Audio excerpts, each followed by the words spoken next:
Shalom, perkenalkan saya Frida Panjaitan, di mana pada saat ini saya ingin membagikan berkat yang sudah Tuhan berikan pada saya dan keluarga, dan juga jawaban dari doa-doa yang saya sampaikan.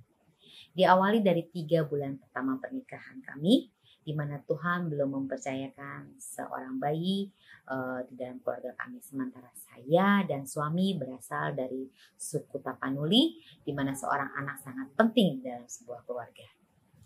Karena saya berlatar belakang seorang medis, makanya saya memberanikan diri dan suami untuk pergi ke dokter untuk memastikan apakah kondisi kami dalam kondisi sehat dan bisa segera memiliki momongan.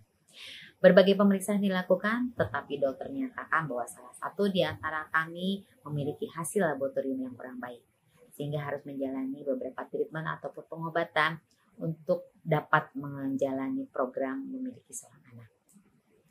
Ada kekecewaan tersendiri, tetapi kami percaya dan kami berdoa bahwa semuanya itu akan bisa dilaksanakan apabila kami bisa menjalankan treatment.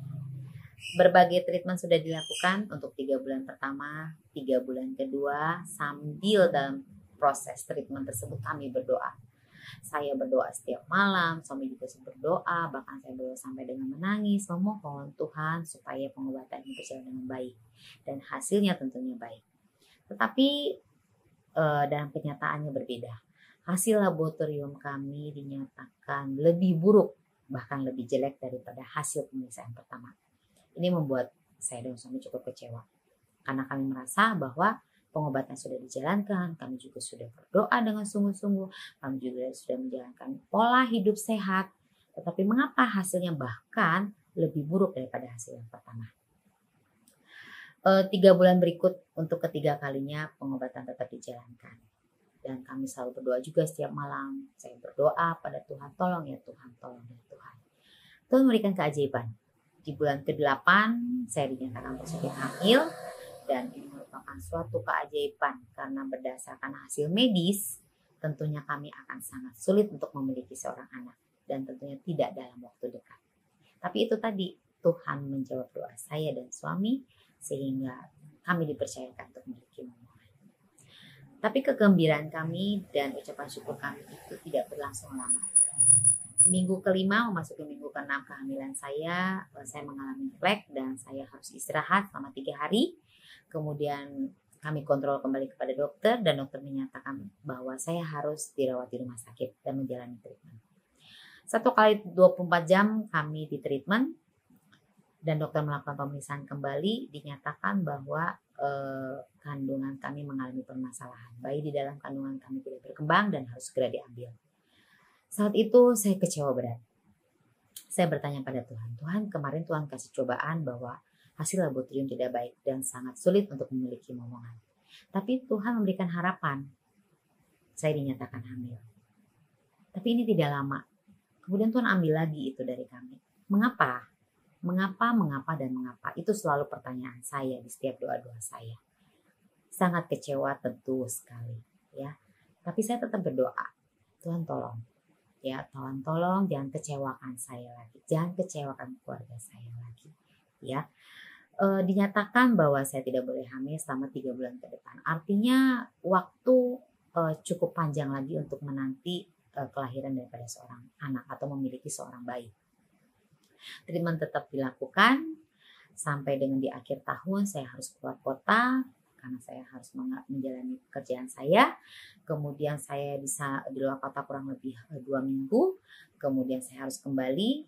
Pada saat kembali saya satu pesawat dengan seorang ibu yang sedang hamil besar. Saya tipe orang yang tidak terlalu suka memulai sebuah pembicaraan dengan orang asing. Tetapi mungkin karena saya penasaran, saya juga takut terjadi sesuatu dengan ibu yang di sebelah saya dengan kehamilan cukup besar naik pesawat. Jadi saya bertanya, ibu hamil berapa bulan? Dia bilang 8 bulan. Ibu sudah cek ke dokter dan aman untuk terbang? Dia bilang ya aman. Dia bilang karena saya juga sebenarnya sudah biasa menjalankan hal ini. Oh oke. Saya berpikir saya akan aman juga berdampingan dengan ibu ini di dalam pesawat selama proses perjalanan.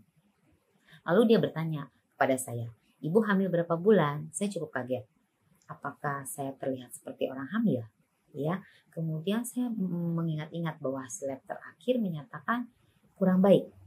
Dan tentunya untuk memiliki seorang anak juga tidak dalam waktu dekat ini, seperti itu. Itu berdasarkan dari hasil medis. Kemudian saya lupa bahwa saya sudah terlambat haid 5 hari. Dan hal ini tidak pernah terjadi. Spontanitas saya menjawab, saya hamil 2 bulan. Saya tidak tahu mengapa pada saat ibu itu bertanya, dan saya menjawab dengan bahwa saya sedang hamil 2 bulan. Saya juga bingung mengapa hal itu bisa terjadi. Kemudian saya sampai di rumah, saya berpikir, tadi percakapannya cukup aneh. Ibu itu bertanya kepada saya hamil berapa bulan, kemudian saya menjawab saya hamil 2 bulan. Kalau dibilang-bilang cukup pede ya saya menyatakan hal itu. Padahal saya tahu sendiri bahwa itu sangat tidak mungkin terjadi. Tapi saya penasaran nih, saya juga sudah terlambat 5 hari ya. Cuma kalau saya mau tes pack, saya tuh takut kecewa. Karena setiap bulan tes pack hasilnya negatif. Setiap bulan tes pack hasilnya negatif. Jadi ini takut kecewa lagi. Tapi dipikirin lagi, sepanjang malam dipikirin lagi. Apa saya tes pack aja ya? Seperti itu pemikirannya. Saya berdoa, Tuhan kali ini saya mau tes pack. Tolong bantu saya, jangan kecewakan saya.